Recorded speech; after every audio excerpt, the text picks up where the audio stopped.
Jurassic world rebirth cinema കണ്ടു. Jurassic world ഫ്രാഞ്ചൈസിലെ 4ാമത്തെ സിനിമയാണ് rebirth. അപ്പോൾ സിനിമ എങ്ങനെയാണെന്ന് വെച്ച് കഴിഞ്ഞാൽ വൻ നിരാശയാണ് സമ്മാനിച്ചത്.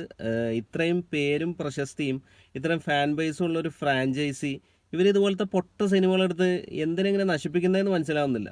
അപ്പോൾ അത്രയും മോശം ഒരു സിനിമ അനുഭവമാണ് എനിക്ക് ഈ സിനിമ കാണാൻ പോയിട്ട് കിട്ടിയത്. ഈ ഫ്രാഞ്ചൈസി ഇവർ കൊണ്ടുപോയി കൊളാക്കി വെച്ചിരിക്കുന്നതാണ്. അപ്പോൾ ഇതിൻ്റെ ഒരു പ്രശ്നമായിട്ട് എനിക്ക് വന്നത് ഇവർ ഈ പുതിയ പുതിയ ഡൈനോസറുകളെ ഇൻട്രൊഡ്യൂസ് ചെയ്യുന്നതാണ് ഓരോ ഫ്രാഞ്ചൈസിയിലും. കാരണം നമുക്കിവിടെ ഗടാഗടിയന്മാരായ ടീറക്സ് ഉണ്ട്, റാപ്റ്റേഴ്സ് ഉണ്ട്, വേറെ ഡൈനോസേഴ്സ് ഉണ്ട്. പക്ഷെ അവരെ ഒന്നും ഇവർ യൂസ് ചെയ്യുന്നില്ല. ഇവർ പുതിയ കുറച്ച് ഡൈനോസറിനെ ഇൻട്രൊഡ്യൂസ് ചെയ്യാണ്. അപ്പോൾ ഈ ഫിലിമിലേക്ക് വരുമ്പോൾ, റീബർത്തിൽ വരുമ്പോൾ, ഇതിൽ ഒരു ഡൈനോസർ എന്ന് പറഞ്ഞാൽ ഒരു കുരങ്ങിൻ്റെ മുഖമാണ്. അപ്പോൾ എന്തൊക്കെയാണ് അവർ കാണിച്ചു കൊടുക്കുന്നത്? ടീറക്സിന് ഈ ഫിലിമിൽ ഒരു ഗസ്റ്റ് അപ്പിയറൻസ് ആണ് ഉള്ളത്, ജസ്റ്റ് ഒരു സീനിൽ വന്ന് പോകുന്നുണ്ട്.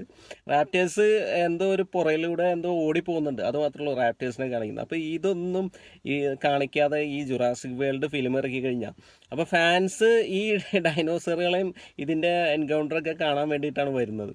അപ്പോൾ ഇവർ ചെയ്തു വച്ചിരിക്കുന്ന കുറേ തത്തയുടെ ഷേപ്പുള്ള ഡൈനോസറും മങ്കിയുടെ മുഖമുള്ള ഡൈനോസറൊക്കെ ഇൻട്രൊഡ്യൂസ് ചെയ്തിട്ട് ഒരു എൻഗേജ്മെൻറ്റും ഇല്ല, ഒരു എക്സൈറ്റ്മെൻറ്റും ഇല്ലാത്തൊരു ഫിലിംസാണ് ഇവർ ഇറക്കി വിടുന്നത്.